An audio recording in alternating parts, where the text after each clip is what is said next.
Oh my God, could this be the first nuclear-powered airliner? That's fantastic. A supersonic airliner that flies at 3 times the speed of sound, runs on nuclear fusion. Stephen Dowling investigates the challenges of making airliners run on atomic power. Wow, and just look at the picture and what they've got artistic concepts about. They know how many passengers it's going to carry, and they know how fast it's going to fly. It's going to fly 3 times the speed of sound. And not only that, they know that its engine's going to pitch up by 20 degrees. Now, sure, they've not got around to making any prototypes yet, but they know how many engines it's going to have. So, that must mean that they're going to be building the prototypes soon, right? And look at the introduction. Wow, it could whisk you from London's Heathrow and have you stepping onto the air bridge at New York's JFK in about 3 hours. It would be no small luxuriously so. First class speeds over 2,000 miles per hour. Wow, this sounds amazing. It's got a name, the Falcon Flash. And it looks like something from the game franchise Halo, but could fill the whole left by supersonic Concorde. Yeah, and it's got some nice images to it. But it's complete bullshit. So there's basically 2 ways that you can get your energy out of nuclear reactors. The first one is you split up nuclei and get a load of energy out, and you can use that heat to either produce electricity or to run turbines, which can also produce electricity. Or you can fuse nuclei, which is incredibly technically challenging. This stuff just exudes an ignorance of an artist who has the most superficial knowledge of nuclear power, and there he is making his little pictures about how this fantastic plane with however many 6 engines, and it's got this little sort of U-shaped thing in the middle, so it's just complete bullshit. So anyway, this is his understanding of nuclear energy. The invention of nuclear fission reactors brought the promise of cheap energy, not just at home, but to ships. In the 1950s, the first reactors small enough to be used on a vessel entered service, and within a few years, they'd shrunk that they could be used to power a submarine. Well, that's bullshit. I've been to the very first nuclear reactor, and they're always small. The actual core itself typically only contains between 10 and 100 kilos, that sort of thing, of fuel. Typically, you can put your arms around the sort of size of the core there. What's typically not so small is the shielding and the actual machinery to take the heat generated by the reactor and turn it into some sort of useful energy like electricity or something. So whilst they did actually fly a reactor on one of these planes, now, sure, the plane needed 11 tons of shielding, and just to put that into perspective, 10 tons is about the bomb load of a B-29 Superfortress. That's the maximum surplus weight a plane like this could carry.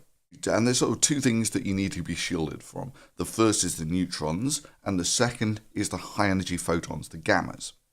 The high-energy gammas are quite easy to stop because you just need lots of electrons, which basically means lots of mass, lots of weight. Exactly what you don't want on an aircraft. But in reality, gammas can be stopped by electrons. And the heavier your nuclei, the more electrons you get. So basically, it scales with mass. The more mass you have, the better your X-ray screening. So your typical piece of X-ray screening looks like that, big piece of concrete. And this is what he thinks the problem with fission is. Nuclear fission, that's splitting the nuclei, produces lots of neutrons, and they can be very harmful, says Weeks. Oh, really? And just tell me, what do you think that fusion, that's actually joining the nuclei together, produces lots of? Yeah, neutrons, but not just neutrons, high energy neutrons, such that, and I want to make this clear, the International Thermonuclear Experimental Reactor, which uses exactly this sort of fusion to generate heat, needs quite a lot of shielding to stop those neutrons. About 5,000 tons of shielding to be exact. And they were getting worried about 10 tons on an aircraft. And that, it must be said, is the first design for this tokamak, the first fusion-based power-generating reactor in the world. Estimated time of completion, about 2030. And no, this is intrinsically not a reactor design that you will ever be able to minimize, because intrinsically you generate the high energy neutrons, which means you need a lot of shielding to stop them. And then he comes out with his bullshit. It's not just nuclear fission that will power vinyl's concept, however. It's common for people to hear the words nuclear power and think that it's dangerous. But in the case of nuclear fusion, it's not true. Rather than create a chain reaction like nuclear fission, fusion just fuses two atoms together into larger ones and creates energy, and does not create any polluting waste products. Well, kinda. It's true that when you're on a fission reactor, as time goes on you accumulate those decay products, which are radioactive. However, with a fusion reactor, you need screamingly radioactive fuels to begin with. The tritium that is the starting fuel here is screamingly radioactive. Vinyl's concept is not dissuaded by the fact that nuclear fusion remains a technology out of reach. Concepts like the Falcon Flash don't have to be weighed down by the limitations of tech we have today. Roads? Where we're going, we don't need roads.